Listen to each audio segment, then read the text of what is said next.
This program is intended for informational purposes only and does not contain medical advice. As always, please contact your physician or qualified healthcare provider with any questions regarding a medical condition. Hot and Bothered podcast. What's up, everybody? Welcome to a bonus episode of Hot and Bothered with Melyssa Ford.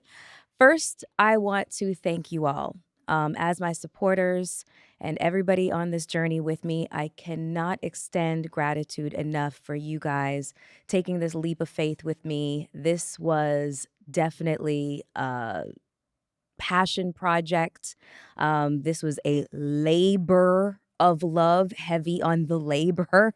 If you guys have any idea what was going on behind the scenes, some days it was like pushing a boulder up a hill wearing roller skates, but we made it. We got to the end, and you all stayed on this journey with me, so I wanted to thank you. The working title for this episode is called Reflections, because I thought to myself that, the solo episodes seem to do really, really well. I wanted to just continue on with my storytelling and give you guys the opportunity to find out, how this show came to be, some of my fears that I had going into this whole project, some of the mishaps that happened along the way, and just really honestly, my thoughts about each and every guest that was hand selected to be a part of season one. Every single one of them added so much texture, and information and education to these episodes. And really, honestly, that is the whole purpose of Hot and Bothered with Melyssa Ford. I started this journey from a really, really, really painful place. I started perimenopause at the same time as dealing with grief from my mom passing away in the middle of a pandemic. At times, I really did not think that I was going to make it. Um, I experienced a lot of honestly pain and suffering and confusion and disorientation. And when I started to, kind of look for answers, I just discovered that there really wasn't any. And it really made me mad. I can't lie. It made me so mad that as women, it just seems like we're born into pain and discomfort, like we have our childhoods and then here comes our menstrual cycle. And with our menstrual cycle sometimes comes PCOS and fibroids and endometriosis and fibromyalgia and I don't know, throw something else at us, and then we go through our childbearing years, some of us, or some of us can't have children. Whatever the case may be, a lot of the situations revolve around pain and discomfort. And then here comes menopause knocking at the door. Hey, girl, just going to hang out with you for the next 10 to 20 years. And oh, yeah, just uproot every part of your existence. So, yeah, I found myself in the middle of perimenopause, full of fury and rage. So that is the beginning of Hot and Bothered because I just felt like I really, really, really wanted to prepare women for what was coming down the pipeline to them, the ones that had yet to enter this stage of of their lives. And the ones that were already in it with me, well, we are going to biohack our ways to our lives and bodies into sanity. And for the women that already gone through it, I wanted to create a community where they could offer us sage advice and wisdom as to how they handled it. And so that was Hot and Bothered. With this bonus episode, I kind of wanted to go over how this idea even came to be, Hot and Bothered with Melyssa Ford. Now, my menopause, you know that this show had a different name. We're not going to say what that name is, but it had a different name. And it also had a different, shall we say, concept in terms of it being a 3-host panel. Now, one of the reasons why I felt like I needed co-hosts where, everybody in my life, people that I respect in this business, friends, associates, fans, said I should go about doing this on my own. And the thought terrified me. I did not believe that I could do this on my own. Honestly, I didn't really believe that you all would want me on my own. And so I relied heavily on the concept of this being a multi-panel host show. But a lot of things go into having co-hosts. First of all, you got to have chemistry. That's number one. You don't have chemistry, you don't have a show. People are not going to watch you. They're not going to like it. They're not going to tune in, and that's it. So you've got to have chemistry. Where you come up short or where you fall short, I come up strong. So we all have our own gifts that we come to the table with. That is also something that is required of a multi-panel host. Abilities. And also being on the same page as it relates to business. Otherwise, things will go to shit very, very quickly. So, Hot and Bothered was born from the ashes of that formally named show that we will not name right now. And surprisingly, after the first episode, which was a solo episode, you guys showed up and showed out for me. It was so gratifying and humbling at the same time to see the comments and to see the positivity. Shout out to the Hot and Bothered community on Twitter. You guys are so amazing and so caring and thoughtful. You watch the episodes, you dissect them. We have just the most incredible conversations in Twitter Spaces. I encourage anybody who's subscribed to the show to also follow us on Twitter, the Hot and Bothered podcast page, because it is just amazing. It's just a wonderful community. But you guys really showed me and gave me the strength to feel like I really actually can do this on my own. I might not have a guest. I can do a solo episode. And what Childless Cat Lady showed me, that you guys really, really, really liked the solo episodes and the storytelling. So I'm just going to continue doing that in season 2 with incredible guests. So what I wanted to do with this episode is that I wanted to kind of reflect on each episode and each guest and discuss the overall theme and maybe, ask and answer some questions about each episode. So without further ado, let me get into it. One thing that I will say that I've learned over the course of this entire journey that season 1 was, is that you're only as good as your team. That's it. I show up, I'm the talent. I produce, I think of ideas.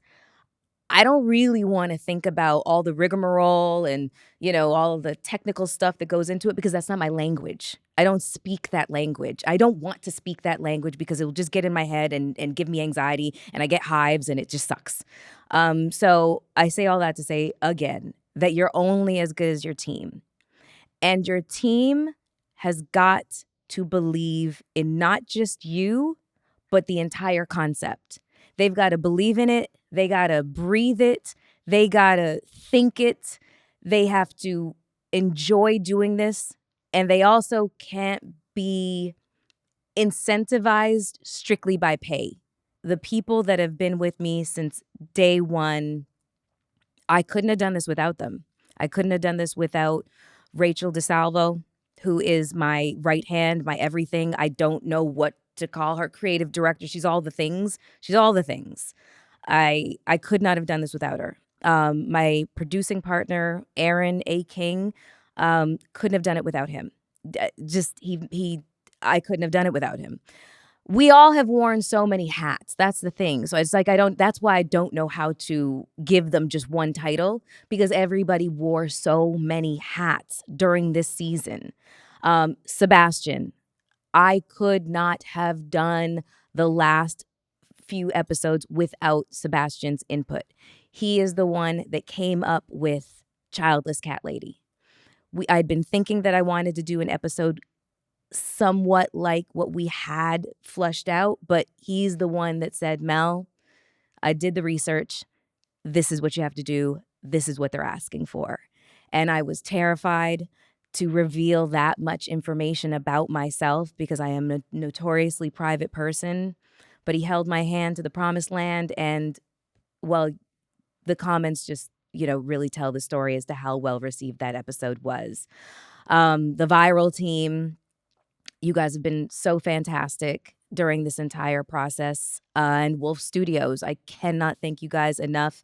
The studio is so fantastic and beautiful and so homey. And clearly, my co-host Daisy is just loves the joint. So we have had we have just it really has been a labor of love from everybody involved. And the newest members of my team, Sino and Princess, you guys are just incredible. And I cannot thank you enough for joining us for the end of season 1 and what is to become season 2 and season 3 and beyond. So I just wanted to really thank my team members for being a part of this journey with me because I could not have done it without them. I really couldn't. So with that, I wanted to kind of go into episode 1, which was called The New Era of Women's Health.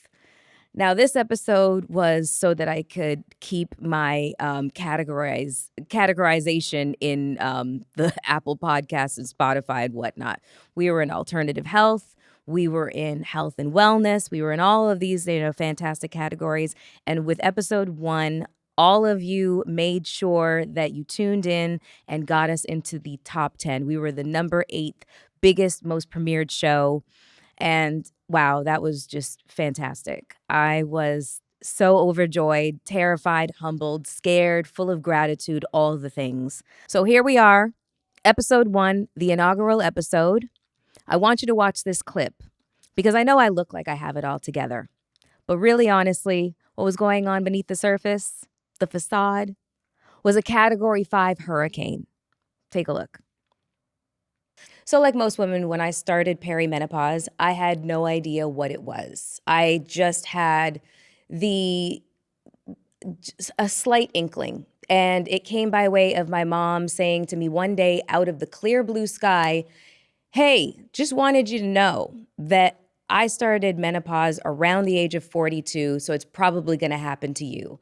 She told me this at the age of 41. I was like, what does that even mean? There was no explanation as to what that meant.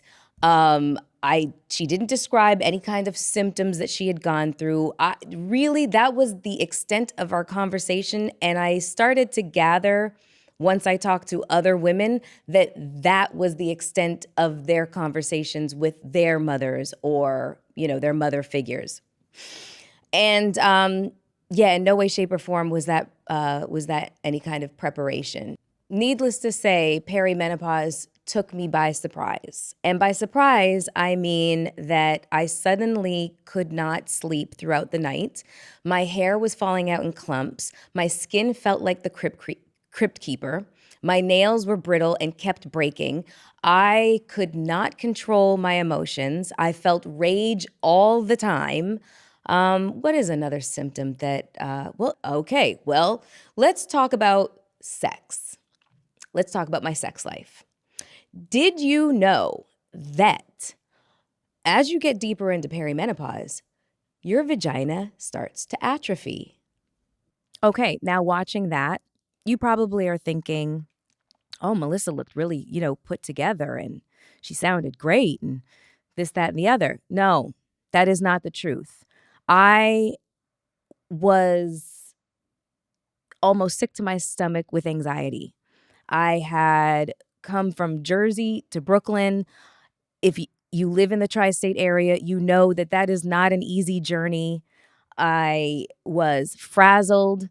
My shoulder pads in my blazer made it look like I was wearing my ears as, my shoulders as earrings.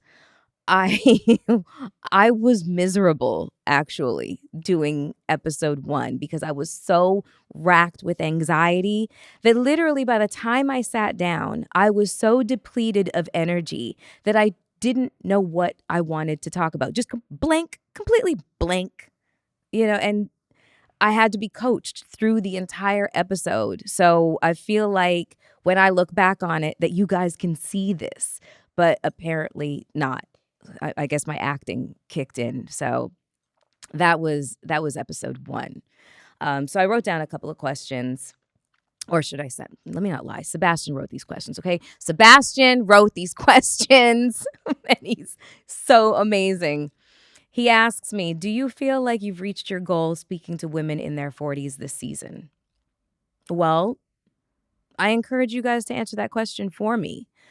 I think that I've done a pretty good job of answering questions for all of you, women who are about to enter into your 40s, in your 40s, and also in your 50s during this stage of your life. But let me know in the comments how we did during the course of this season. I think that episode 2, or with Dr. Somi Javaid, really actually helped to emphasize women's sexual health and wellness.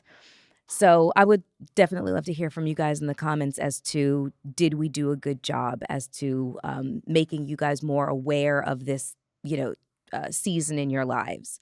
What was the personal example you didn't want to talk about? Are you ready now to let them in? You guys, like, what else could I say after Childless Cat Lady? I feel like I shared so much. I mean, did I tell you about how long my IUD's in? Rachel? Yeah, I answered that, right? Okay, 17 years. Don't do that.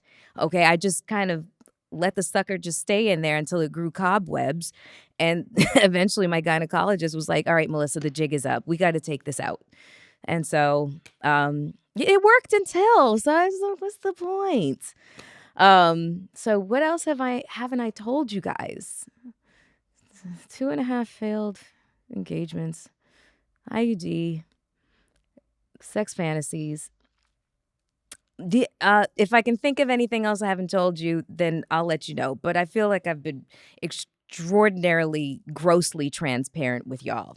Let's move on to episode 2. That was Breaking the Silence on Menopause with Dr. Somi Javaid. She is a rock star. I was so blessed and grateful to have gotten Dr. Somi Javaid to participate in my podcast. This was barely a proof of concept.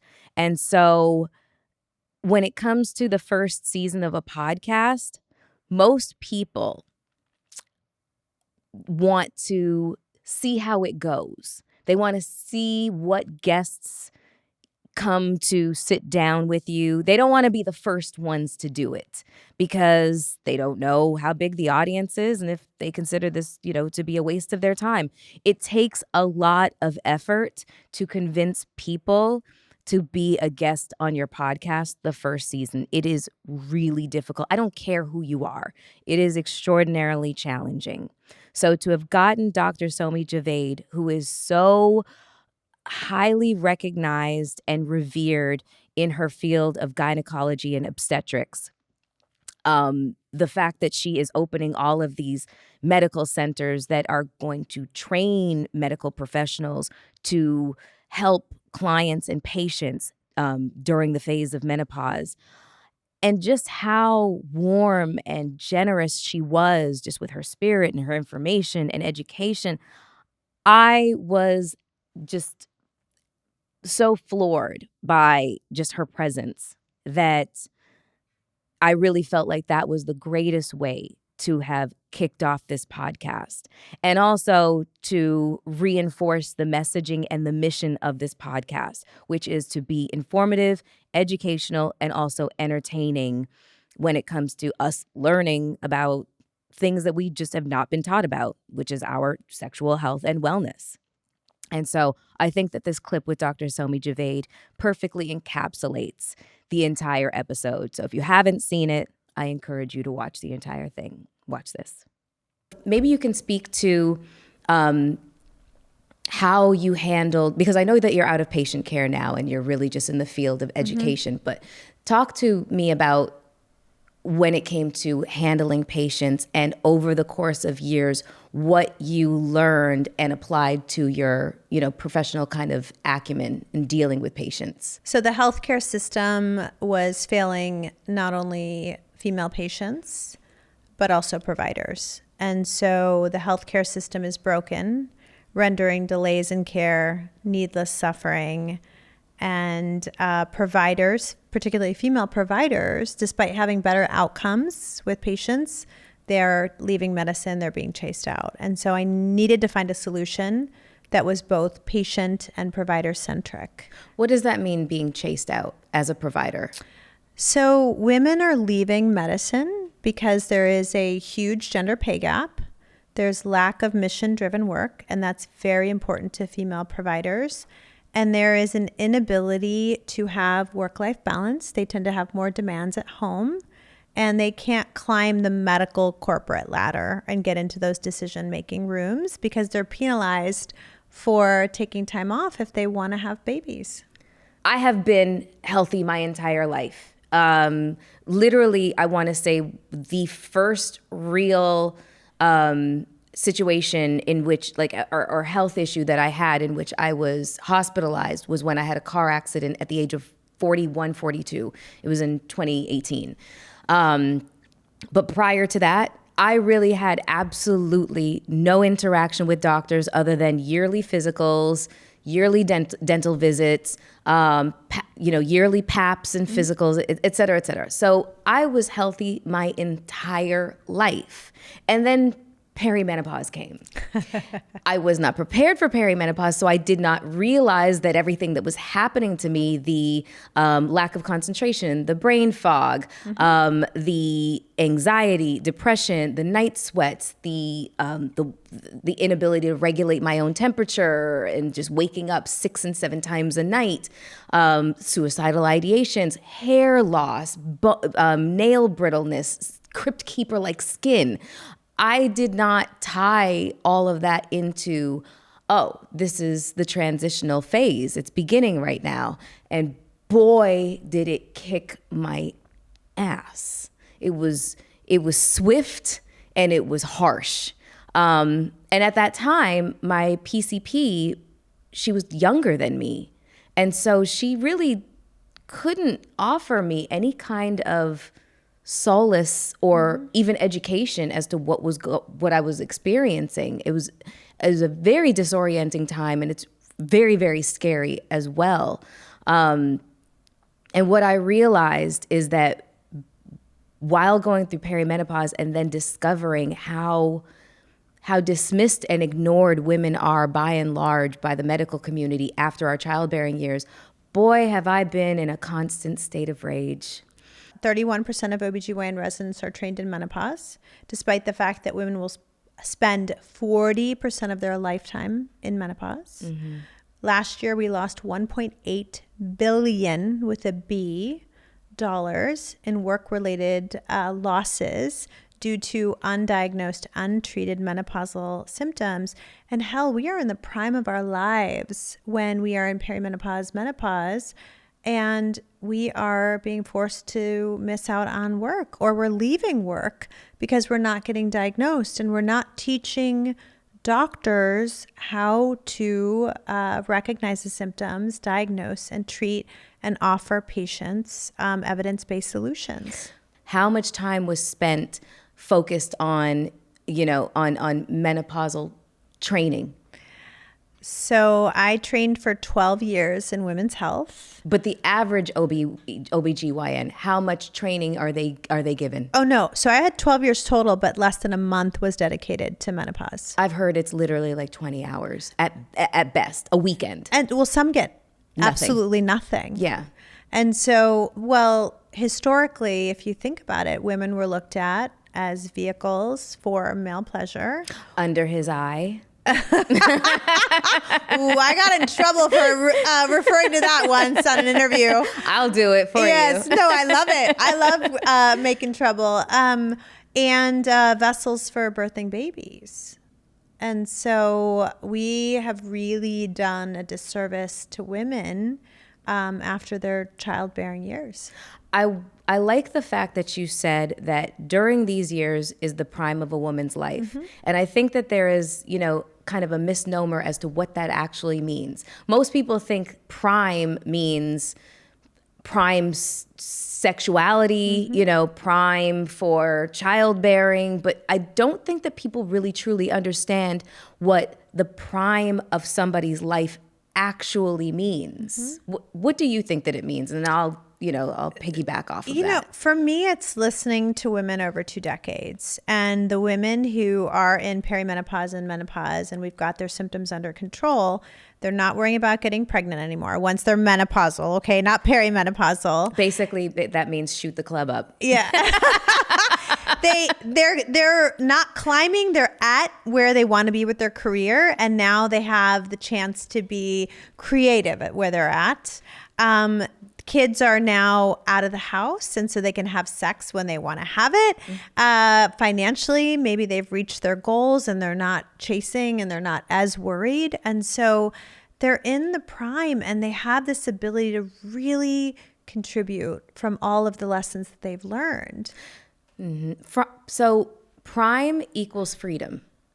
Oh my God, you said it best. Yeah. Prime equals freedom. The conversation around sexual health and wellness is rooted in discussing, the male pleasure center, not us. Well, that was my next point. I feel like you and I are like on the We're same very symbiotic wavelength right now. Yes. So there's 29 medications for men for sexual dysfunction. And they and they're all covered by insurance, I think. Most of them are. There's 2 for women. The first ever male sexual drug was FDA approved under emergency use authorization. So erectile dysfunction was a national emergency given the same. I'm so sorry. I guess it could be considered a national emergency. I hate when that happens. Yeah. When I'm raring to go and it's just like, Right. I'm like, do you need a Snickers bar or something? Like what? What is going on? And wait a second, why don't you have one of the medications that's covered? But for women, the first drug took 6 years to get FDA approved. And to date, less than 5% of providers know about it. Less than 1% of women know about it. What is this drug? ADDY. It's ADDYI.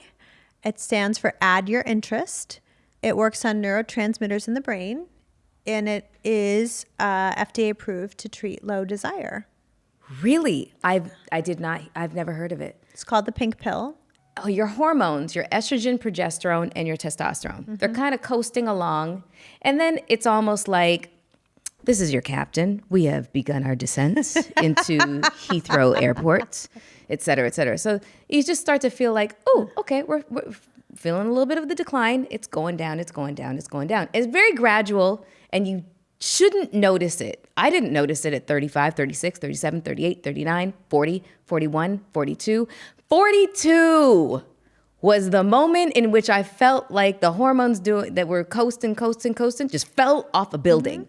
Fell off a building, and hence all of the symptoms that I described all at the same time. The night sweats, the inability to sleep through the night, the brain fog, the anxiety, depression, the feeling of terror, the heart palpitations, skin, nails, hair, the whole nine.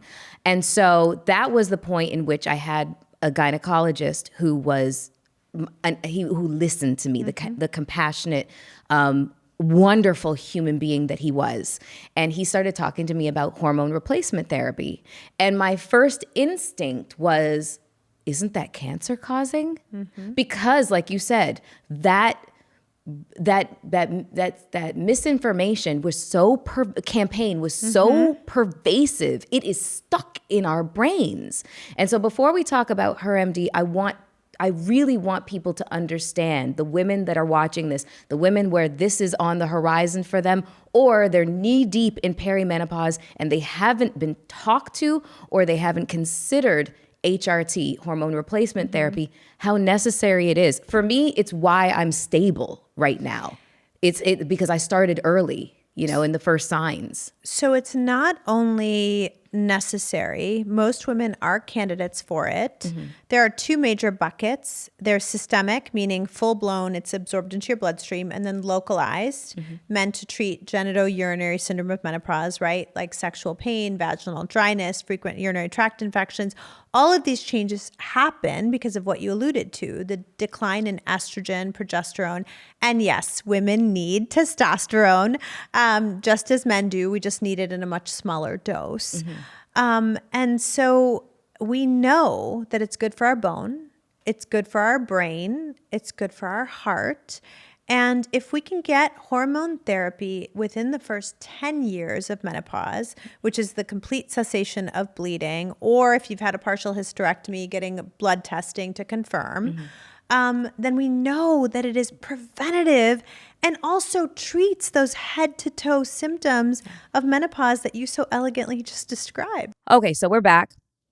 And if you haven't watched the entire episode with Dr. Somi Javaid, I definitely encourage you to do so. She was one of the participants in that huge PBS documentary called The M Factor.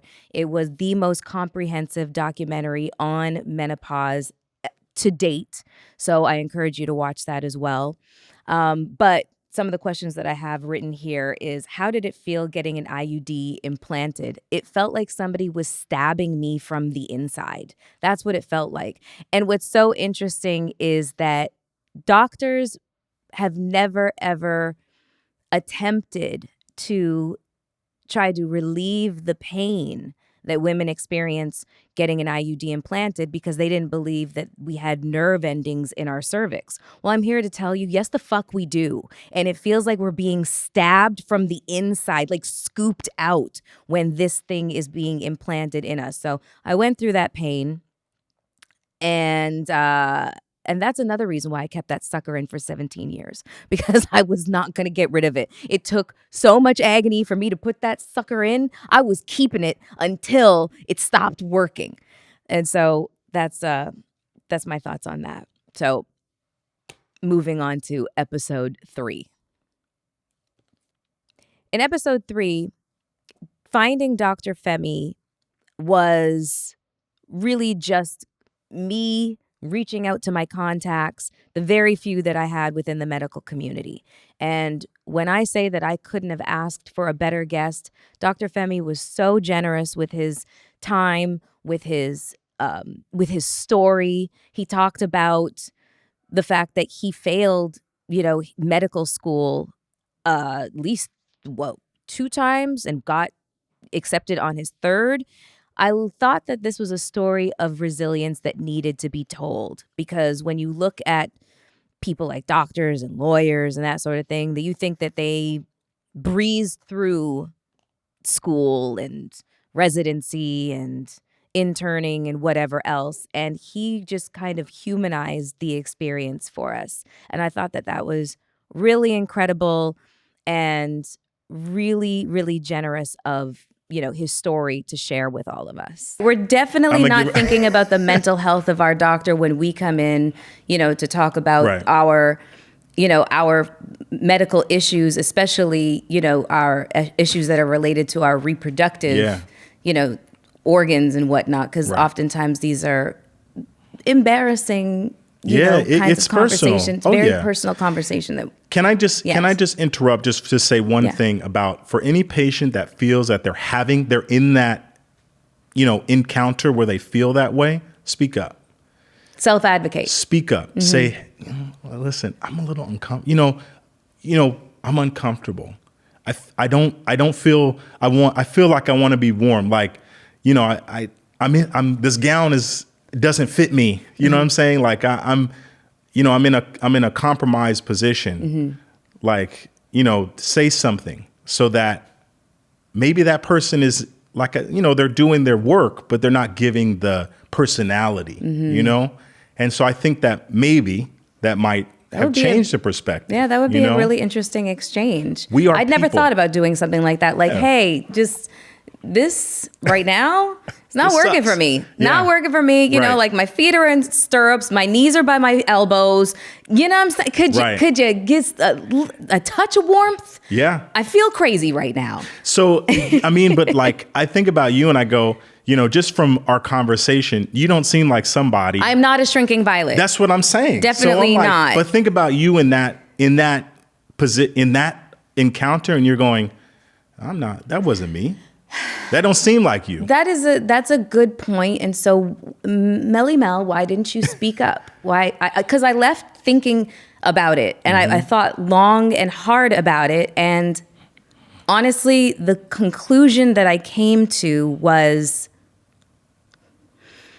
it sounded to me like her hands are bound by the mandates that she was just kind of going through. Okay. That's what I think I that understand what you're sounded saying. like to Okay. me. I feel like there is, you know, health mandates that go out that bind the hands of medical providers. For example, these abortion bans. Okay.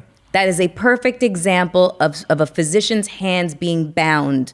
They want to console. They want to perform medical procedures on somebody who really, really, really needs it. It's potentially a life or death situation. However, the laws have changed to where if they do perform said procedure, it is now a criminal act and they face losing their license and going to jail. That is what I mean by a physician's hands being bound by mandates. Yeah. And so that was the grace that I offered that woman. Gotcha. You know, I chose to frame my thoughts around that way. experience. Right. We were talking about fibroids and endometriosis and PCOS? Is that how you guys refer? PCOS. PCOS. Yeah. I call it PCOS. Yeah. I don't know why. So I heard it somewhere and it just kind of stuck as a short form for Right. it. So a lot of our listeners and viewers, they're still premenopausal. So Yes. you're still in your reproductive years, but this is something that they experience. I, for one, have never had an experience with any of it, thankfully, because I have seen what women in my family and girlfriends of mine have gone through. They look like they are in complete and total agony. And I feel like it's not a conversation that's had nearly enough and it's not flushed out. And you brought statistics as it relates to how it impacts the economy, fibroids and these kinds of reproductive conditions. Can I pull my card out? Yes, I want you to pull your my card out because I feel like that's just gonna We're ready. Yes. So as I was preparing to talk to you about fibroids, which I can talk about fibroids all day long. I think it's important to understand from an economic perspective how it impacts a woman's life and how that woman's life impacts the gross economy as a whole. So, Well, first, hold on one second. Yeah. So, to my understanding, fibroids and or endometriosis primarily affects women of color. Is that would that be correct in my assessment? when it affects, as it pertains to women of color, women of color are affected. The effects are worse for women of color than they are for their non-women of color counterparts. Right. Sorry, Yeah. sound a little, but you know it. And this is one of the things that I wanted to bring to light was, say, fibroids. Fibroids occur two to three times higher than the incidence of fibroids are 2 to 3 times higher in Black women than they are to white women. Yes. Okay. That's what I meant. Right. I loved that episode. We really focused more on fibroids and the cost of not acknowledging women and their unique medical needs, how much it costs the workforce. And I thought that was like a really interesting perspective to discuss women's health from, because I don't think that most people actually think about that. So Dr. Femi's participation in this episode, I thought was so valuable because it was a source of information and statistical information that most people would never have even thought to ask about or understood. But I think that moving forward, if anybody has a company or a corporation or a small business and they employ women, this is something that they can consider moving forward. Episode 3 was also very informative for me. I thankfully have never had to struggle from having fibroids or endometriosis or PCOS, and I have had many, many friends that have, and it looks like it's horrific. This symptoms that they have to endure for such a long time, like the vast majority of their lives. And so I hope that episode, helped to inform people of the newest treatments and also just how to advocate for yourself when it comes to the treatment of fibroids and endometriosis and that sort of thing. So I want to move on to episode 4, which is called The Wait is Over, The Truth About Weight Loss Meds. Woo! Dr. Cynthia Sanchez, thank you so much for participating in the first season. You are a gem. Actually, she's turned into a friend. After we finished taping here, I think that weekend we went and started to do gym class together and that sort of thing. So, Dr. Cynthia, thank you so much. I love you. Mwah. But I thought it was really important to do an episode on that just because there was so much information or misinformation flying around about GLP-1s.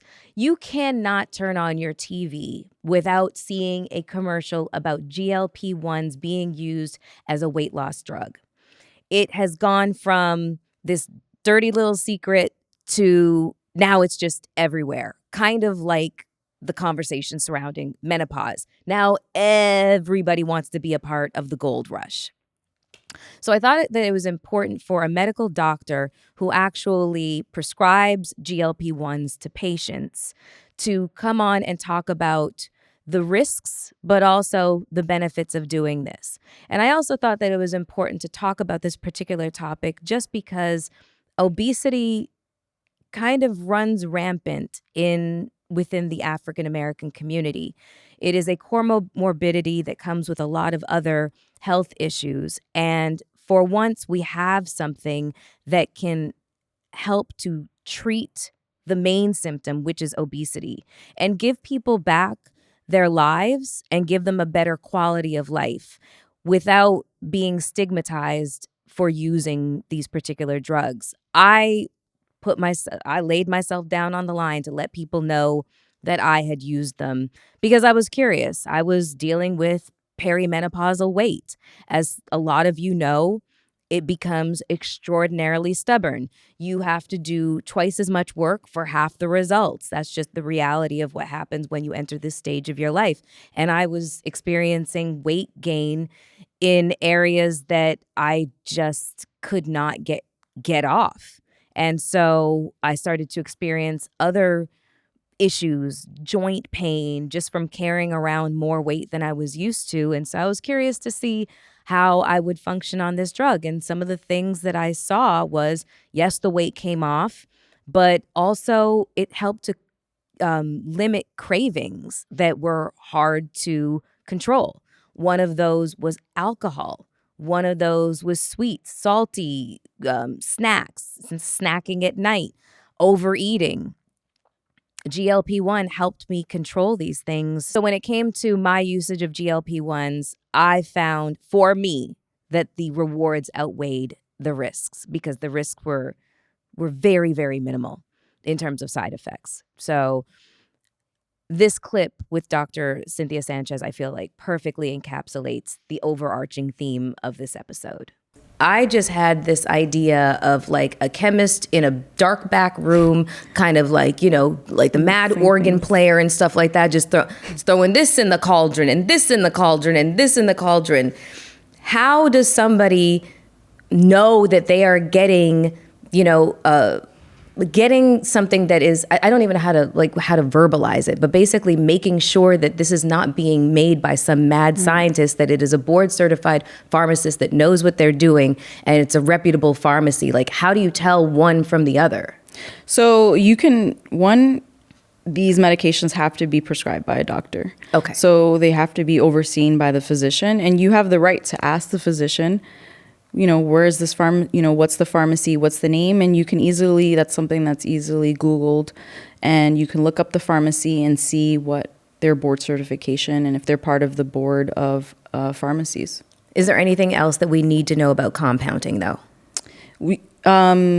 Besides that, I think you need to know, one, where you're getting it from, and also those are kind of the issues when it comes to dosing, since it's not directly coming from Ozempic or it's directly not coming from Wegovy. The dosing issues may be a problem, and that's when people may have more side effects, right? Because they're not either overdosed or they're not really getting the proper titration. So that's why I think it's even more important to make sure that you have a physician kind of directing you. Is there any kind of workup that you advise them to go get to, kind of assess whether or not they may be a good candidate or not? Yeah, I think a complete metabolic workup, and that includes checking your cholesterol, checking your kidney function, which is your creatinine, checking your electrolytes, your hemoglobin A1C, which is a screening for diabetes, as well as your thyroid, because you may be not losing weight because it may be a thyroid issue or it may be diabetes. It's not just let's go straight to that medication. I think a basic workup before trying these medications is your due diligence to do that. Sure. My last question is going to be about celebrities. We're not going to out anybody for who we suspect having used these peptides or meds or whatever the case is. Oprah has come out and said that she has used these to assist her in weight loss. This is why she left Weight Watchers. Whoopi Goldberg has also been very vocal about having used it. I have used it. I've never really talked much about it because I wanted to have a medical professional speak about this with me while I discussed my particular use of it. And I know exactly what you're talking about the titration, because when I used it last year, I feel like I was given, the dosage started off correctly. I started off at 0.5 and then I went up to a 0.75. I feel like it was like 2 weeks at 0.5 and then it was 2 weeks at 0.75 and then it went up to 1. And that is probably where I should have stayed because I did not have an enormous amount of weight to lose. I didn't have 40, 50, 60 or more pounds. I probably had about 20, maybe 30. And you guys might not know this because I'm a master of illusion.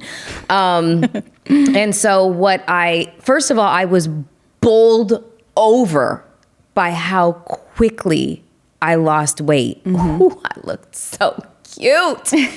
I'm sorry. It was so great to put on clothes I have not worn in 10 years.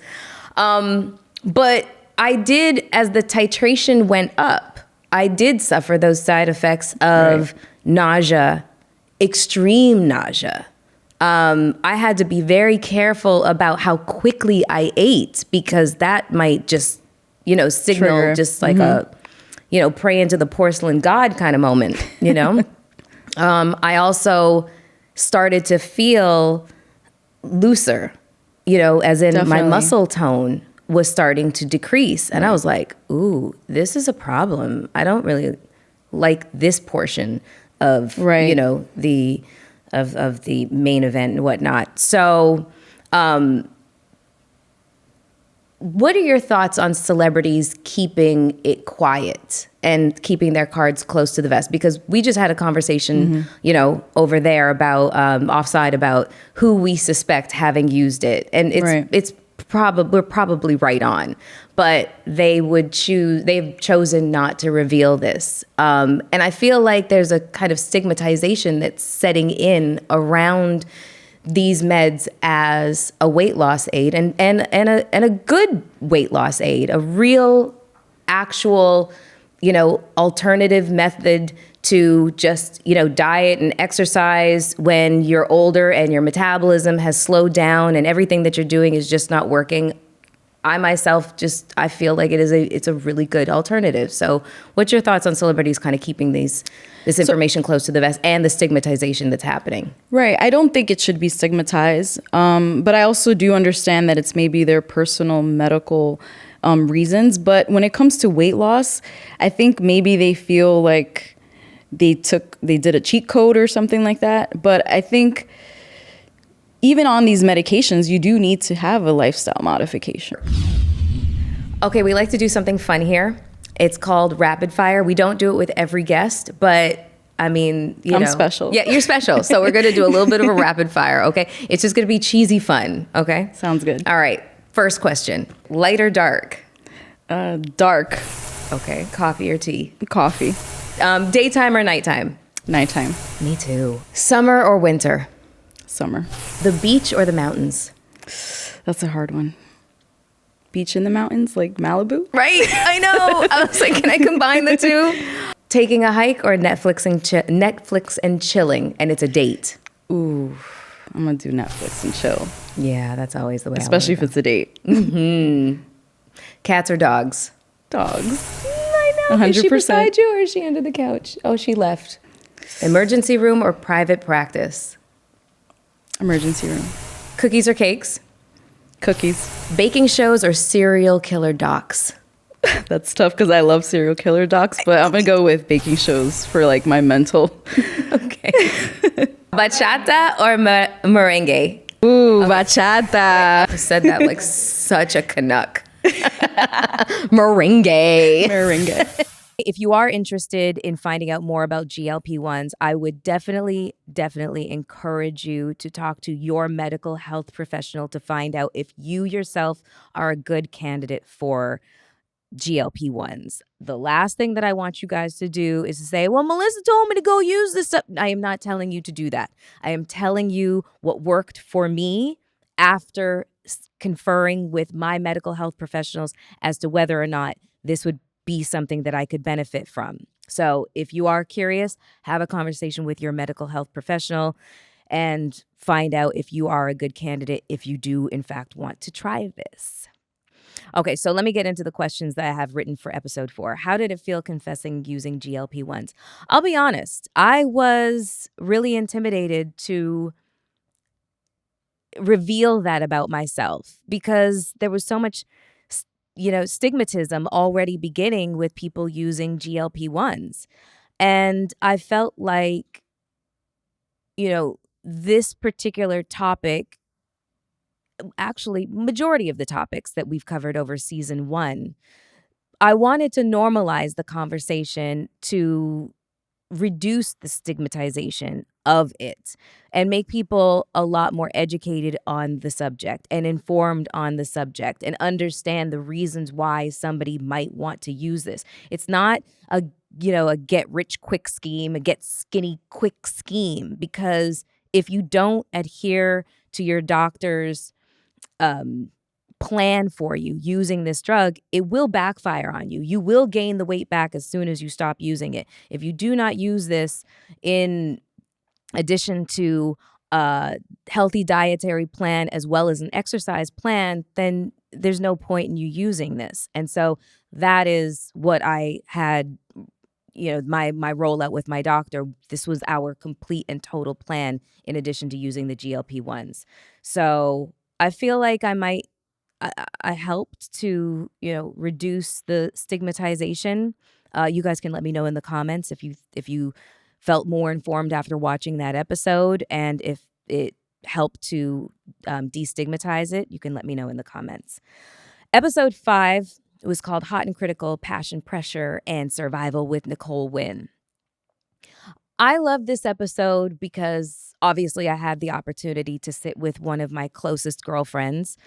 And I felt like it was an episode that was imperative for a lot of people to see because I wanted you to see what it actually sounds like to feel empowered to speak to your medical health professionals from somebody who has had to have a lot of interaction with the medical field, not just because she was a former critical care nurse, but also because she has just survived her fourth open heart surgery at the age of 52. She is a rock star. Nicole is amazing. She handles everything with so much class and dignity and grace, and humility. And I thought that it was important for you all to meet her, so to speak, and also hear what advocating for yourself or perhaps your loved one when it comes to dealing with doctors actually sounds like, and what sage advice that she could give. So I think that this clip will encapsulate what that entire episode was about. Also, what was really interesting, whenever I enter a situation, I always turn into a psychologist. So I also get very observant about the surroundings, and I'm looking at all the key players, and I'm just kind of processing the environment as I see it, and then, just cataloging it inside of my brain, because I'm like, that's fascinating. I wonder what that can be used as, in terms of content. And what I witnessed by being in the hospital with you was I had never in my entire life seen anybody advocate for themselves the way that you did.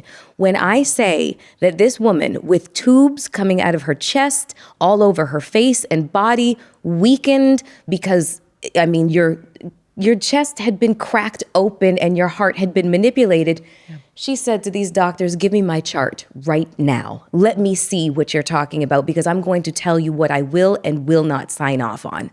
And I was like, oh my God. Yeah. And I want to go over what it was that was happening in that moment, because I just heard a whole bunch of really, really big words that were medical jargon that meant absolutely nothing to me, but they meant everything to you. And you knew exactly how to decipher your chart. Mm-hmm. And you knew, based on your own experiences, professionally and personally, what was necessary and what was just extra. And what that led me to think was the average person could never advocate for themselves like this. And that also led me to think doctors always act like they have all the answers. And that led me to think just how much malpractice happens in hospitals that the average person is unaware of. These are all the questions that just kind of arose in my mind while I was there visiting you, and thought to myself, I got to talk her into doing an episode.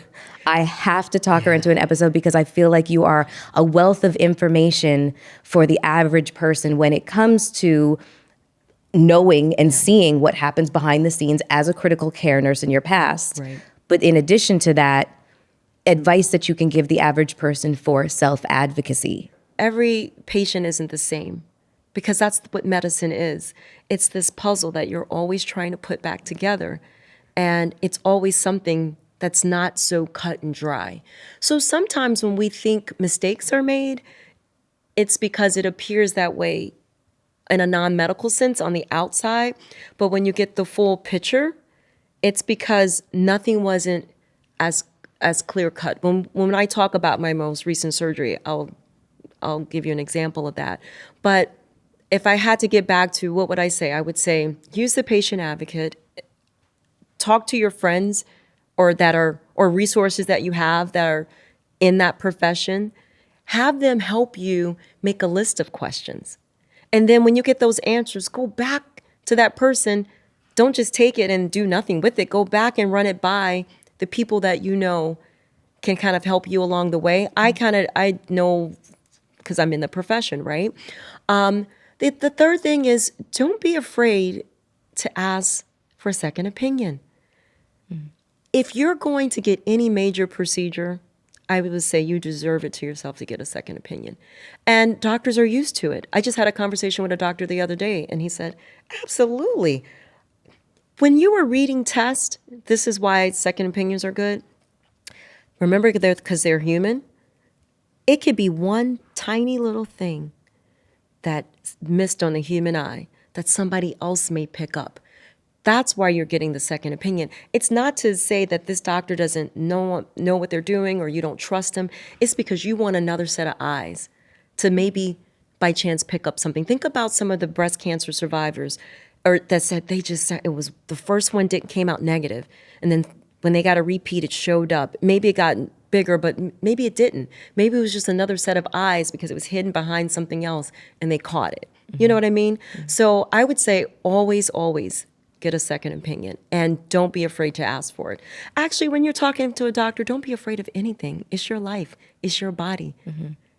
So what I want to do is I want to kind of paint a picture about how I came to conceptualize that episode with Nicole. I went to visit her in the hospital. The machines were not breathing for her, but her breath was on a cycle with her heartbeat. And at times she sounded like she was out of breath, but there was a machine that was literally making her heart beat for her. And at times her eyes would flutter because she would be this close to passing out because her heart would stop for a second. And being friends with somebody and watching them go through this was jarring, to say the least. Terrifying. But I was also just floored by just her courage and bravery, and just how seemingly in control at that moment where she seems so vulnerable, that I marveled at the spectacle of it all. And I thought to myself, I need her to sit on this couch to encourage all of you to advocate for yourselves, and not just advocate for yourselves when you're sitting with your doctor. Do not allow them to dismiss you, to dismiss your questions, your concerns, or your thoughts about the fact that something might not be right. I myself have a wonderful primary care physician. He listens to every concern that I have. He expounds on it. I ask a lot of questions. He is never tired of the questions that I ask. He answers them in full.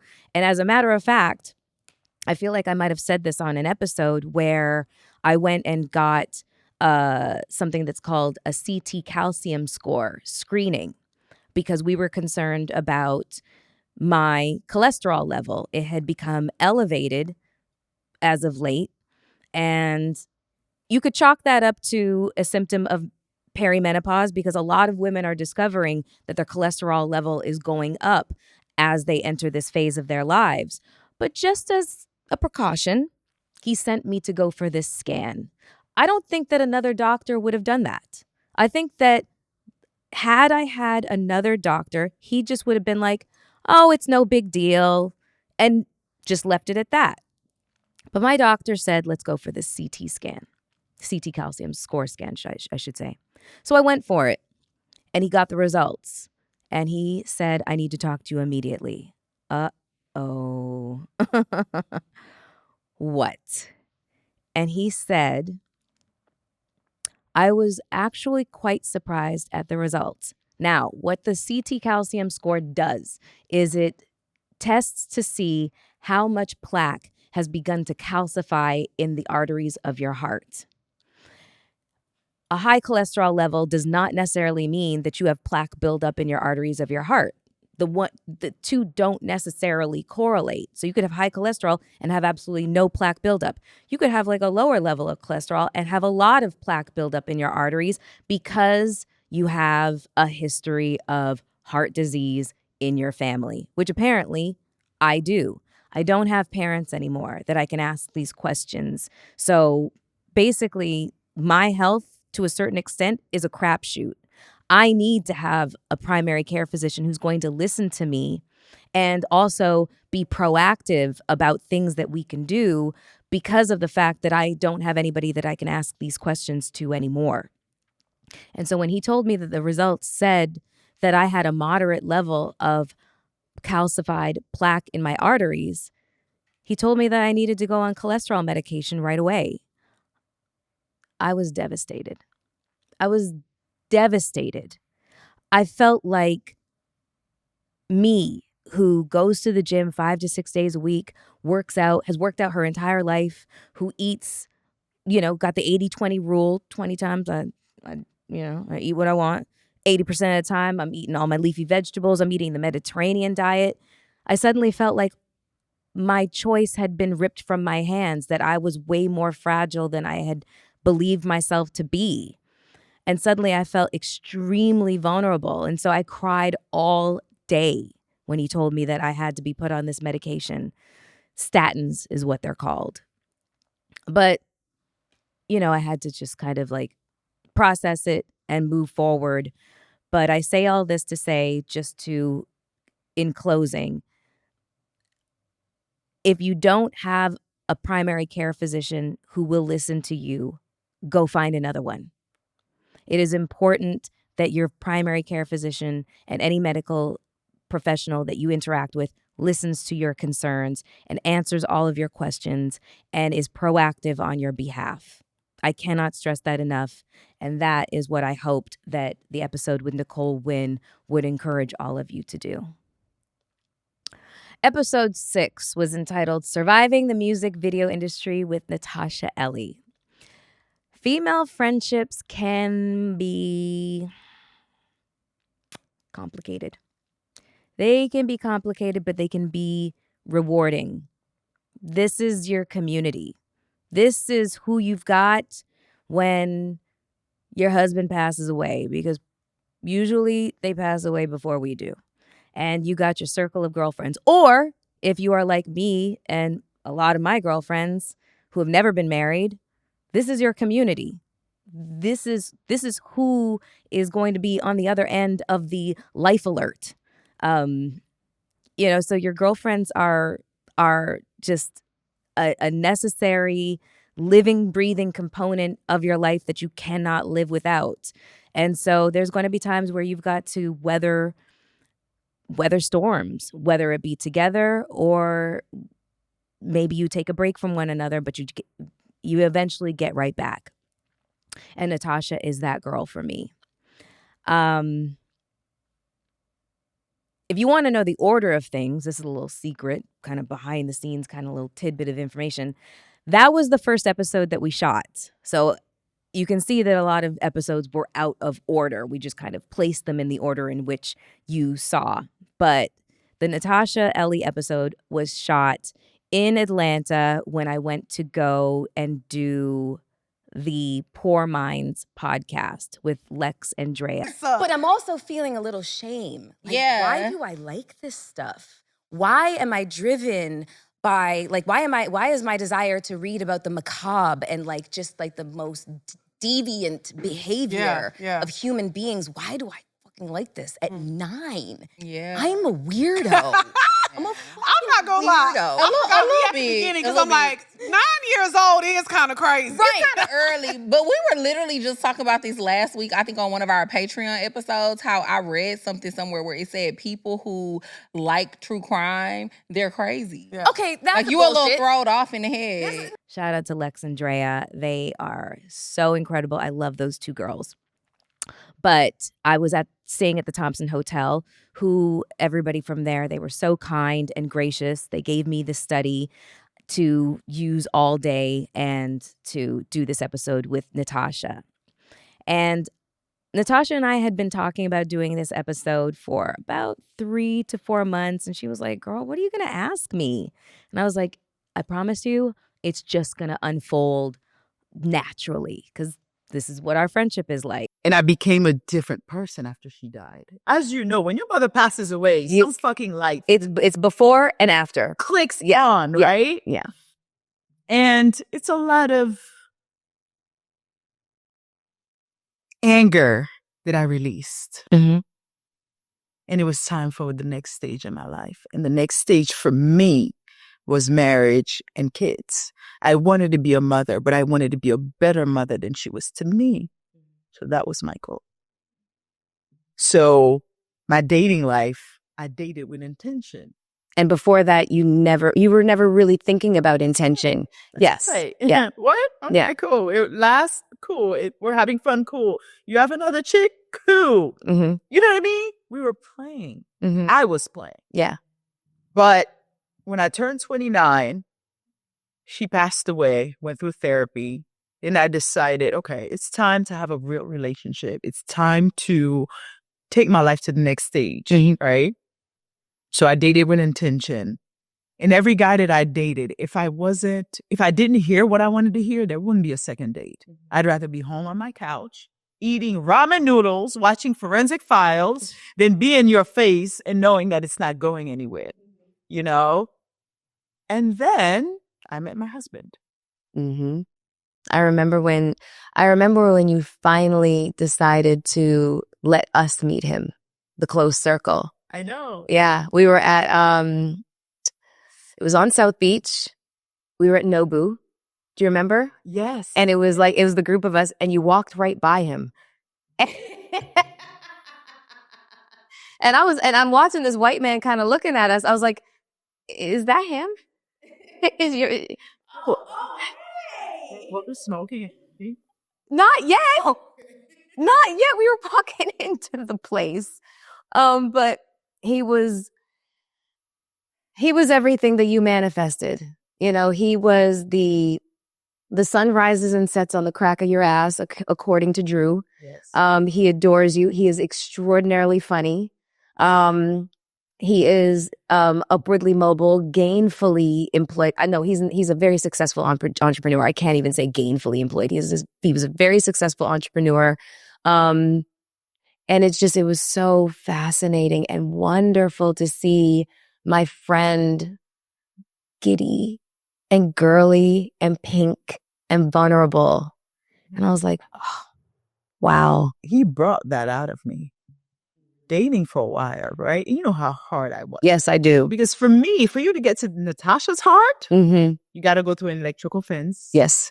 And then a brick wall. Yes. And then there's a vault. Yes. With a code that you need to figure out. In my case, you got nobody to massage that shit out. You do. And I'm like, God damn it. Do I need to find one? That's a whole other story. Okay, so we're going to wrap this up, but I want to do a little bit of rapid fire for you. Okay, or with you, I should say. We're closing out this episode, so I want you to tell me if you are hot or bothered by these particular subjects. And don't spend too much time thinking. Just Gotcha. Okay. Hot or bothered music videos today? Bothered. The rose, the sex toy. Hot and bothered. I love it. Okay. Sorry. Hey. Hot or bothered dating apps. I mean, I know you ain't in this space anymore, but you got a lot of single girlfriends. What I hear, I'm bothered. Okay, good. All right, because I am too. Yeah. I am too. Okay. Hot or bothered foreplay? Done the right way. Hot. Hot or bothered cremas? Did I say that right? Yes, you did. Cremas. Cremas. Hot. Yes. I've never had cremas. No, you've never. Gotta give you some. Is it like coquito by like?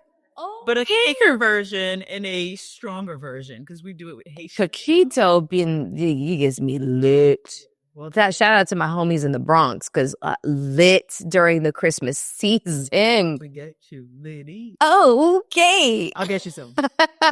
My mom makes it every year, so every Christmas on it. So you got the recipe from Mom's. Okay. And let me tell you something. There's a reason why this woman, my nickname for this woman is Baby Mama, because you took care of me. You've taken care of me. She's cooked for me. She's definitely cleaning my vomit.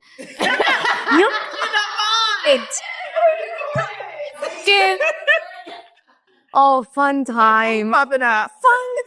Fun. Las Vegas will never be this man. Fun times. But yeah, no, we have been there for each other in so many ways, in so many shapes, in so many forms.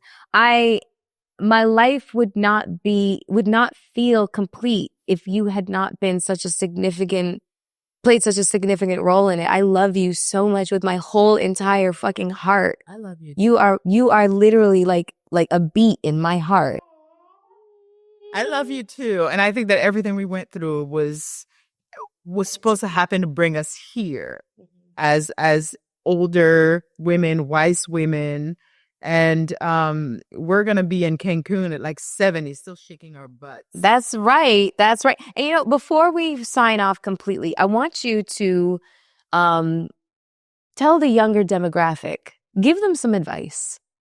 Give them some, they ask me all the time, Mel, if you could talk to your 18-year-old self or your 21-year-old self, what would you do? And one of the things I say, travel, travel, travel, travel, stack money. Don't worry about relationships. They will always be there. Worry on yourself, build yourself, go to therapy to discover yourself, touch grass. You know, what would you say to your younger self or the younger demographic that might be watching? I would say live, laugh, travel, eat, date, make mistakes, learn from them, experiment. Don't be scared to try something new. Don't be scared of change. Don't take anything too seriously because life isn't that serious. That's profound. That's profound. I want to thank the Thompson Hotel in Atlanta, Buckhead, for always being so accommodating is not even the word. These people treat me like I am a queen. I will love them forever. What I love most about that episode is how just brutally truthful Natacha is and how she always is. And that's what I love most about her. She's definitely not the friend that will coddle you or make you feel like, you know, you can do no wrong. She is going to let you know if you are dead ass wrong. She's going to be the one that can give you a shoulder to cry on for about 5 minutes. And then she's going to tell you to like find your ass. But these are the things that I love most about her, is just her honesty, her transparency, and her tough love. This is sometimes what you need from your girlfriends.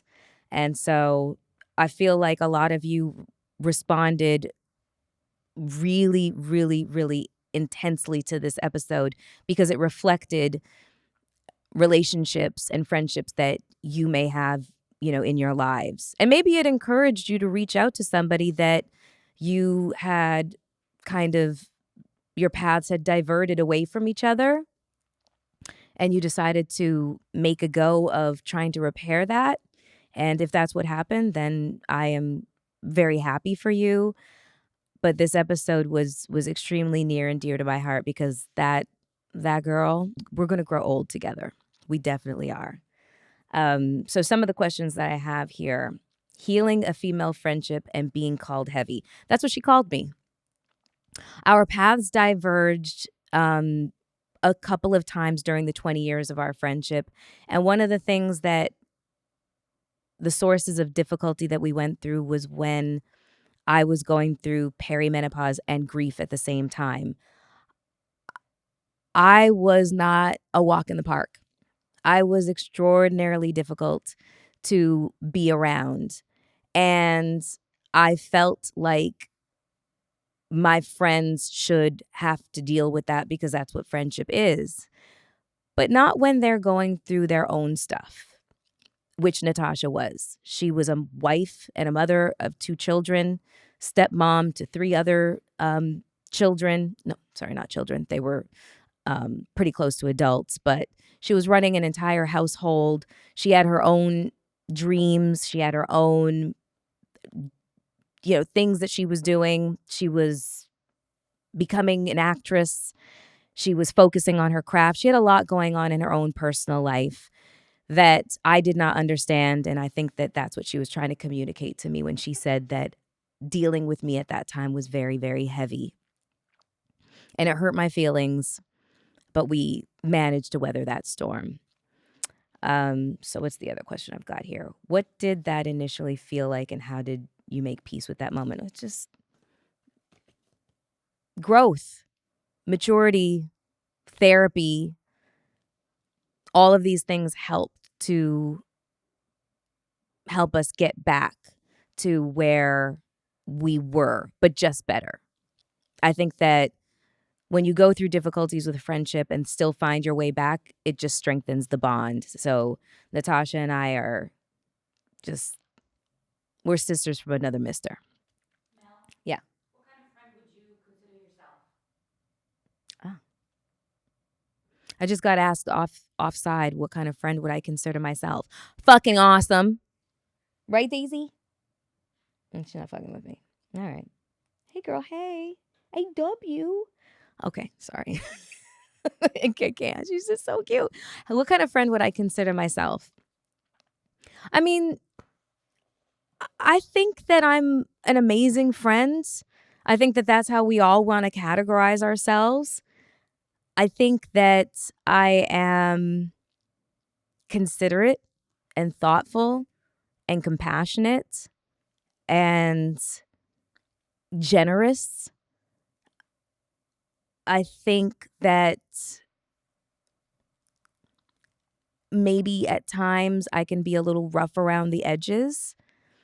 Maybe I skip over pleasantries sometimes, especially when I'm in a hurry or frustrated. But I am always willing to examine my foibles and my flaws and whether I hurt somebody unintentionally. And I'm very, very quick with a genuine apology if that is the case. So in other words, I think I'm awesome.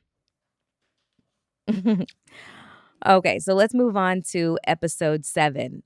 I loved this episode. I could not wait to do this episode. It was called Don't Fear the Finger, What Your Doctor Wants You to Know. That was funny, right, Daisy? Okay.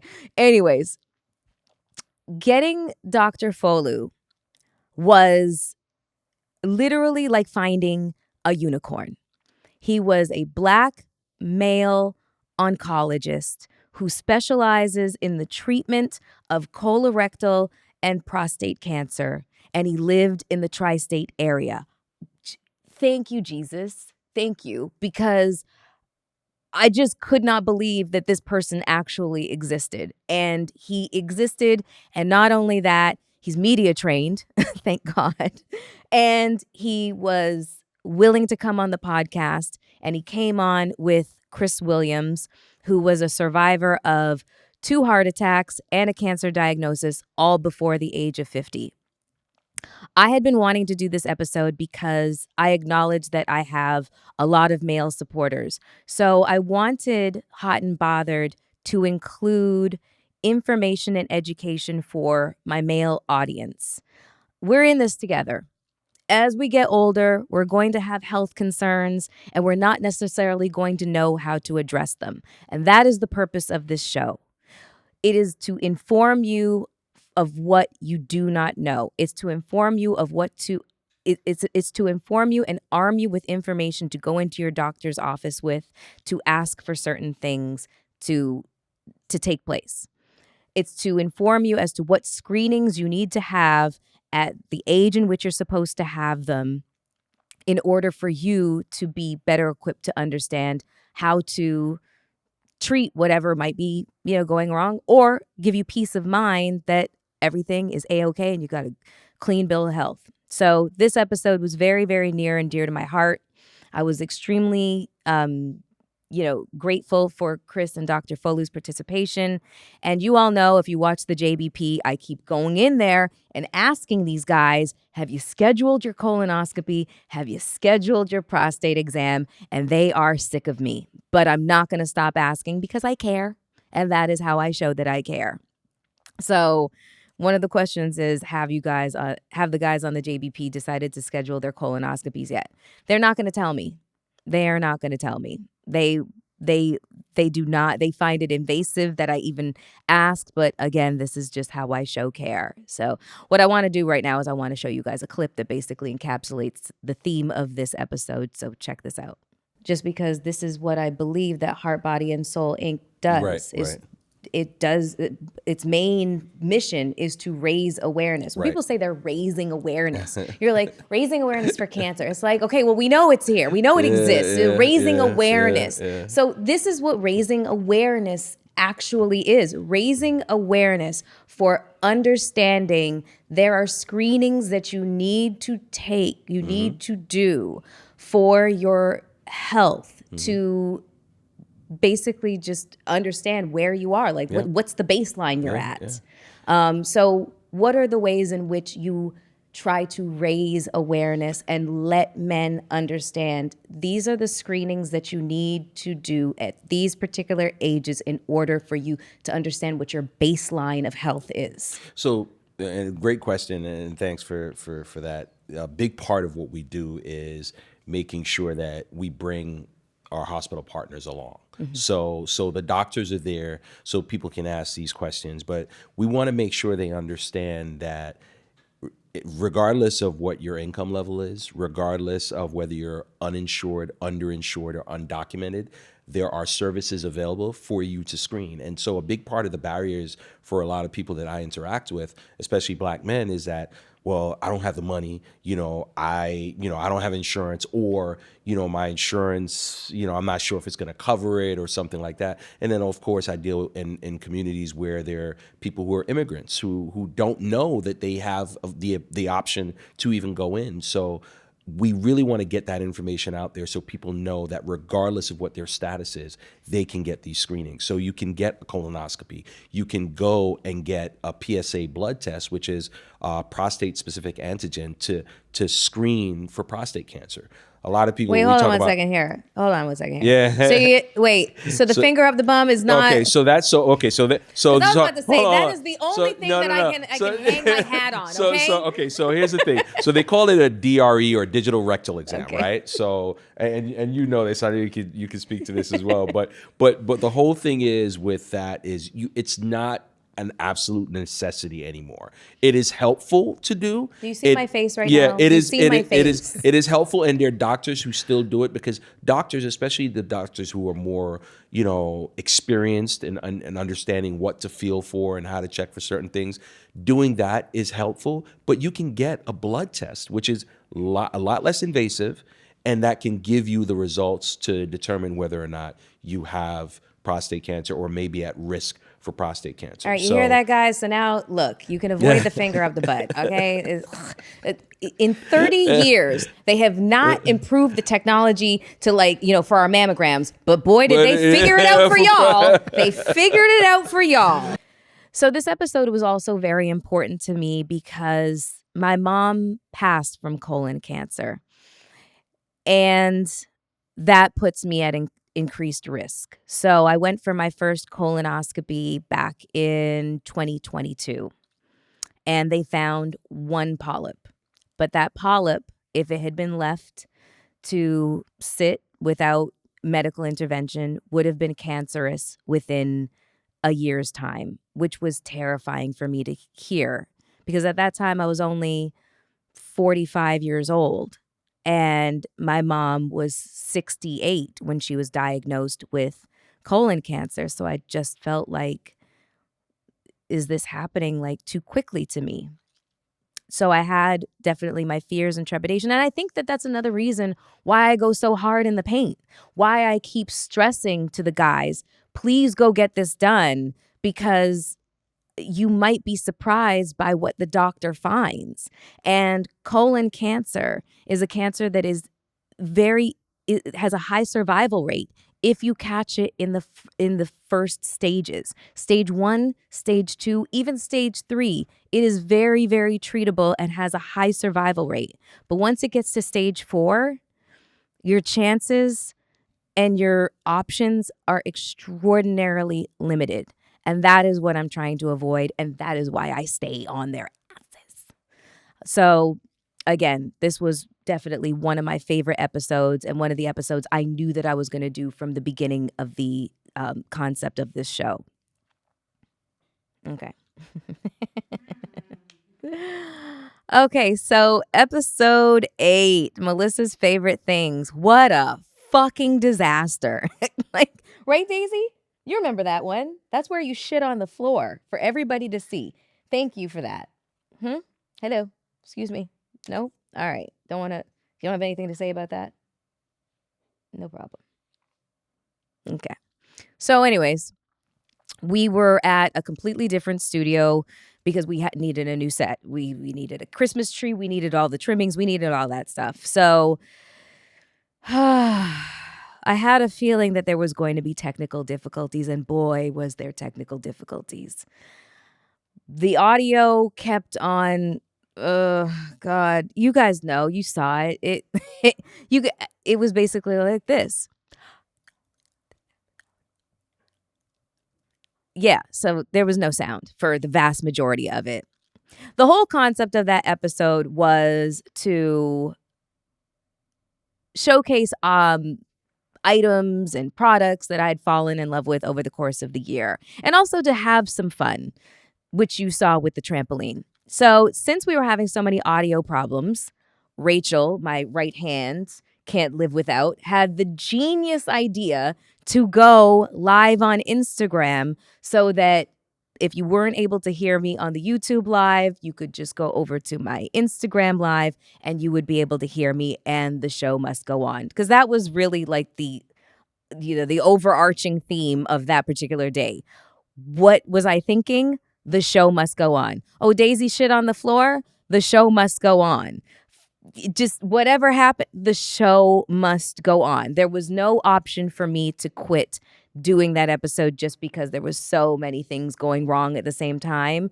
All it did was just kind of add to the hilarity of the situation, and it seemed like you guys really enjoyed it regardless of what transpired. So what I want to do is I definitely have to thank all the brands that participated in this episode. My people from Viola, the cannabis company, XO Jackie, the protein powder, the V Spot, the sexual health and wellness Meta Spa that I go to all the time here in New York City. God, who else did we have? Perry Fit Care, the Kegel video game that you've got on your phone, Youth Mask. There was Tipsy Lady Cocktails. All of the brands. First of all, thank you so much for sending me product for the audience to see, and the discount codes. We're going to circle back because there was some winners that we selected to win some prizes, and we haven't posted them just yet because, well, 2025 has basically been kind of a shit show since the year started. So just forgive us for the length of time that it has taken to show or, indicate who won, but that's coming. And we're also going to, circle back with all the brands that we worked with as well. So that was episode 8. So for your enjoyment, here's a clip of episode 8. Hopefully it has the sound, but if it doesn't, just try to read my lips. Maybe you could put the closed captioning on. I don't know. Please. Are we going to the trampoline already? Yes, ma'am. Are you sure? All right. Hold on. I got to take a bunch of shit off now. Starting with my mic. I'll put that back on. Hold on. There's a reason for this. Okay. Woo!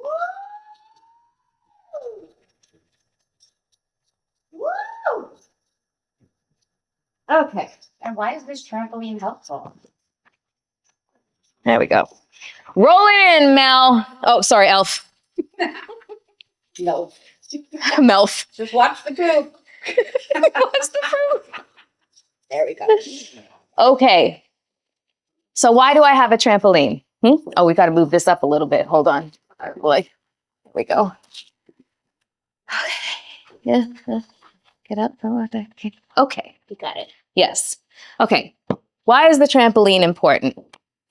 Because bone density. Okay. Oh, and this is also just so much fun, though. Like, who doesn't want to bounce on a fucking trampoline? Okay. The reason why this is amazing is because of bone density. I cannot stress this enough, that as we age, women, we lose bone density. I know, they're freaking out because I keep bouncing higher and they lose my head and shit like that. But we lose bone density. And there's several ways in which we can maintain a healthy What? Stand up. Okay. Nobody wants to hear this sitting down. All right. The way that we can maintain healthy bone density is strength training. Heavy weight strength training. I know all you cardio bunnies, you want to spend hours on the treadmill and the stair climber. Those days are over. Those days are over. You got to pick up the big, heavy kettlebells. You got to pick up the big, heavy weights. You got to get on that squat bar. And you got to rebound. This is a way to maintain healthy bone density with low impact. You could do this, bounce back and forth. There's a whole series of exercises that you can do on the treadmill. And plus, it's so much fun. So who does not want to reclaim being a child at heart? This is one of my favorite things that I spend an obscene amount of time on when I'm at home alone. So this is one of the things that help. Mike, who says his bone density is now fine. Shout out to you, Mike. All right. I love the offside questions. You know, if you guys could hear it, I was basically asked, was it a thought out episode or was it just kind of like, fly by night kind of just, oh, we just thought of the idea? No, it was very, very, very meticulously planned. But how's that saying go? We plan, God laughs. Yes. Hence the shit on the floor and the no audio. So we did the best that we could with the tools that we had at the present moment. But let me tell you what next Christmas episode is going to look like. That shit is going to be fire. It's going to be fire. So stay tuned for when that happens. All right. Here we are at episode 9, Childless Cat Lady. This was an episode that I knew that I had to do and was terrified to do it. So, a conversation over my car play speakers with Sebastian led to the development of this episode. He had been mining through all of the comments and just taking the temperature and gauging what it was that everybody wanted from me in a solo episode. And he said they want to know how you got to this particular point of your life. Being 48 years old, never been married, no children. And I was like, whoa. How did I get here? You know, when you think about your life, just in that kind of quick snapshot, what was that called? When your life flashes before your eyes kind of moment. When you're living your life, you're not really thinking about these moments. That's just stuff that you kind of have to get over at the moment. And then you either bury it deep or you go to therapy, one or the fucking other, or you become a horrible person, and bearable to deal with. So I really had to think long and hard about how to articulate this by way of a story to tell. And that episode, boy, that was hard. You guys, I practically emptied that bottle of wine while I was shooting this episode because I was just so nervous. I was having heart palpitations. I mean, listen, I'm so used to being in front of the camera that never a crack in the facade. Meanwhile, inside, there's a Category 5 hurricane going on. My brain is going a mile a minute. My heart is beating out of my chest, but I'm just perfectly serene, just sitting here sipping my wine and telling you guys the story of my life. It was really, really hard to get through that episode. And even after I'd shot the episode, I was questioning whether or not we should even air it. I kept talking to my new editor, Princess. I was talking to Rachel. Sebastian had to talk me off the ledge at least 4 times during the course of the editing process of this episode. I really was terrified about revealing this much about my personal life because, like I said earlier, I've been a notoriously private person about my personal life and the people that I've dated. And, I never really have wanted to come up off of that information, but I felt like it was important for me to, if I was going to reveal that kind of information, reveal it on my own platform. And so you got Childless Cat Lady. Here's a clip to encapsulate what the overarching theme of that episode. Take a look. Society places an enormous amount of pressure on us to check certain boxes. The box of go to school and excel. You've got to pursue a career based on what you went to school for. And you've got to excel and become successful. And you have to have your 3-year, 5-year, 10-year, 15-year, 20-year plan, all while you're in your 20s. Get married, get the white picket fence, and have 2.3 kids. Never figured out the point situation when it came to the statistics, because what's a third of a kid? But I digress on that. The problem with the boxes is that we never check in with ourselves. It is never, ever, ever our first thought as to, well, what is it that I actually want? I am now, welcoming into my circle a lot of women who checked all those boxes. And for all intents and purposes, a lot of the stuff really actually did not work out. Yes, they ended up with the children, but they ended up in sometimes a loveless, sometimes an abusive, and sometimes a marriage of convenience. Sometimes they didn't even get the marriage, they just got the kids, and they inherited a whole lot of struggle and strife. And it's not to say that their choices are better or worse than the choices that I made. These are just choices. But for us women, I feel like our choices oftentimes have never really, really belonged to us. And when we have tried to exert our sense of independence, we are shamed for it. At this point, let me go on to the second engagement. One thing that I hoped that people would garner from watching that episode was that part of my journey when it came to being in those relationships and exiting those relationships was learning to love myself more than the situation that I was in, and not allowing any situation that I was in or any person that I was with to define who I was. Being true to myself. The journey towards true self-love has been very lengthy.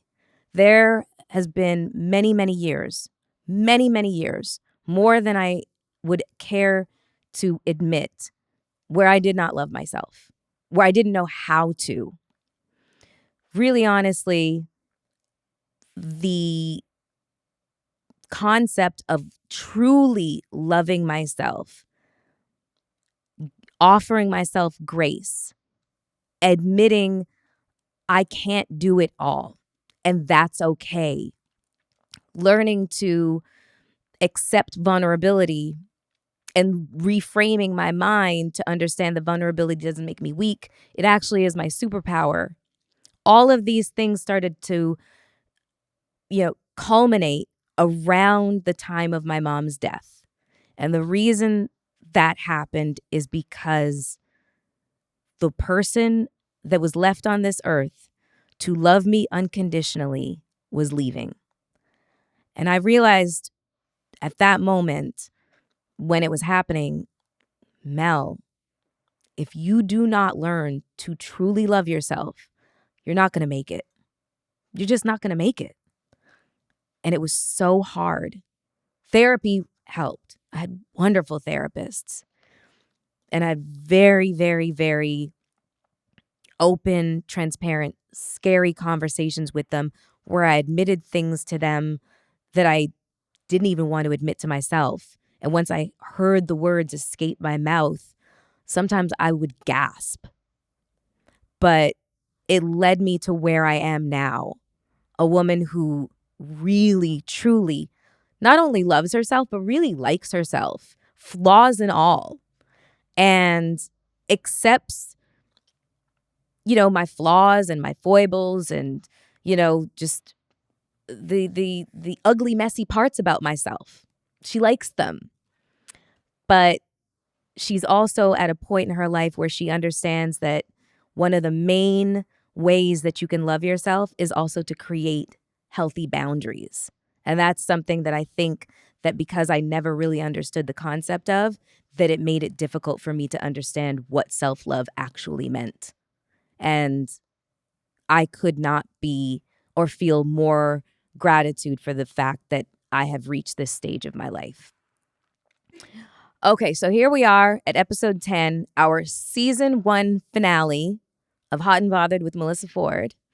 A lot of y'all didn't think we were going to make it, but we did, because I'm a tenacious, resilient motherfucker.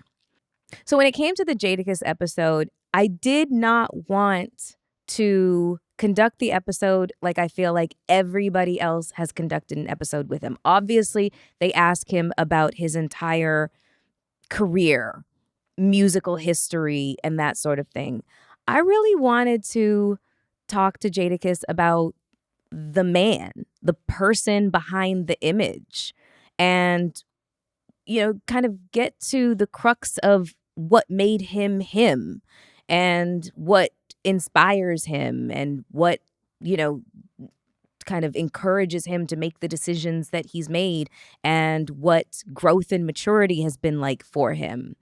But I could not resist. I did have to ask about that infamous Hot 97 interview with Angie Martinez, where he basically just curses Diddy out. I had to ask. So I was so nervous that he was going to turn around and be like, I don't want to talk about that shit. But again, he was gracious and answered. And it seems like a lot of you liked that episode because it was the most watched episode of the season. If you have not watched it already, you gotta watch it. It is a must-see. I was gonna focus on mental health, as it relates to the industry. Now we have a very, we have a different way of examining mental health. In 2000, 2003, 2005, 2006, nobody's talking about mental health, especially nobody in this industry. And so I was going to ask you about the infamous Angie Martinez interview. I'm at my office. Y'all can sit on this interview with her and talk as long as y'all want to talk about it. Or you can take the invitation I gave you before. But it's not even getting there because of your get on the radio, whatever tactics. I ain't your enemy. Dog, I ain't your enemy. You need to bang like that on cats that's coming at you. I ain't your enemy. Just yesterday we got a note from your office saying you don't have no idea of none of this or none of nothing. Just yesterday, your lawyer told us that. I see you at the show backstage. You said find out what it was. But don't sit here and portray like Puff took nothing from y'all. What is it? What is it? What do you call it? If it's 10 years and what do you call it? And don't say we can come in your office or do none of that, because we can't do none of that. We can't handle it no other way but with lawyers, and you know that, so don't get on the radio and act like a tough guy or none of that. Wait, you know how we can settle? You acting tough. I'm in my office, so why don't we stop talking on the radio? Now, you want people to stop talking because you just don't want to know the truth, dog. We made one record with you, Money, Power, Respect. It's 10 years later, and you still got half of our publishing. Now, there's no way you can make it justifiable that you deserve half of our publishing. You were very vocal about your displeasure at a certain record label owner at the time that had basically had you held in a contract that that was very predatory. Mm-hmm. Yeah. Young, radical,